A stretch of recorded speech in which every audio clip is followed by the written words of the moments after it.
Ça ressemble à de la science-fiction, mais c'est bien une réalité pour des millions de Chinois. Depuis le 1er mai dernier, Pékin expérimente un système de notation censé distinguer les bons citoyens des mauvais. S'occuper de ses parents, rembourser ses crédits, bon point.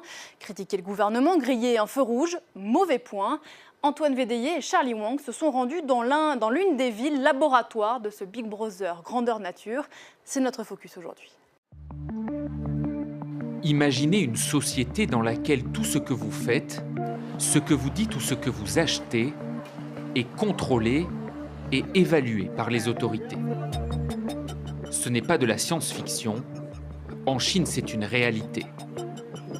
Dans le pays, désormais, les citoyens sont notés. C'est ce que le Parti communiste chinois appelle le crédit social. Hu Jia, défenseur des droits de l'homme, figure déjà sur liste noire. Depuis 10 ans, il est privé de passeport, ses déplacements sont limités. Pour lui, aucun doute, ce crédit social va permettre aux autorités de sanctionner encore plus facilement ceux qui ne prêtent pas allégeance au parti.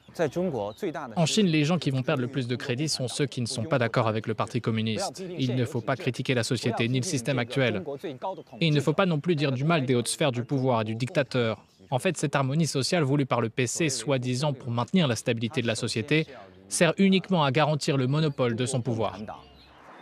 Pour la population chinoise, déjà scrutée par 170 millions de caméras de surveillance à travers tout le pays, ce crédit social laisse planer le spectre d'un nouveau recul des libertés. Partons pour la Chine. Oui.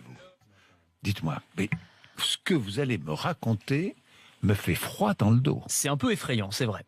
Racontez-nous. On va parler de Big Brother aujourd'hui. On va pouvoir, écoutez bien, le but des Chinois, pouvoir identifier n'importe qui dans la rue en moins de 3 secondes. Exactement, en utilisant des outils de reconnaissance faciale extrêmement sophistiqués. Et donc on peut imaginer ce scénario qui est aujourd'hui courant dans certaines villes, à Shenzhen par exemple, dans le sud du pays. Vous êtes au passage piéton, vous traversez, dommage, le petit bonhomme était rouge. Ah, alors une caméra vous filme, va vous identifier en moins de 3 secondes, va savoir que c'est Jean-Jacques Bourdin qui a traversé la rue au mauvais moment. Vous allez recevoir une amende, évidemment, mais non seulement ça, mais en plus, votre visage, avec votre nom et votre identité, va être diffusé en 4x3 sur des grands écrans publicitaires aux intersections, histoire de bien vous faire honte. Vous voyez, donc c'est une illustration parmi d'autres du système de surveillance généralisée que la Chine est en train de mettre en place. C'est-à-dire qu'ils ont un système, ils ont en gros les photos de 1 milliard ou plus d'1 milliard de citoyens. Ils couplent ça avec les images qui sont récoltées par 176 millions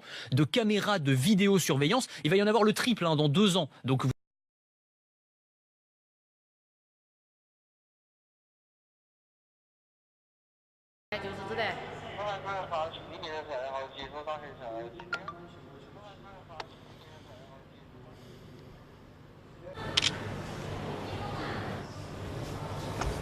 Well, let's see how long it takes you to find me.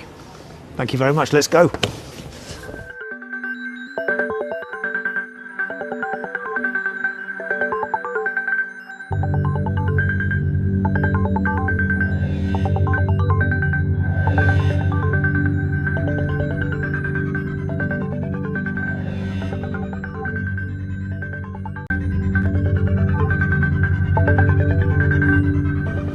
So already on this bridge, I can see 1, 2, 3 CCTV cameras. Of course, there's no point hiding from them. Just keep on walking.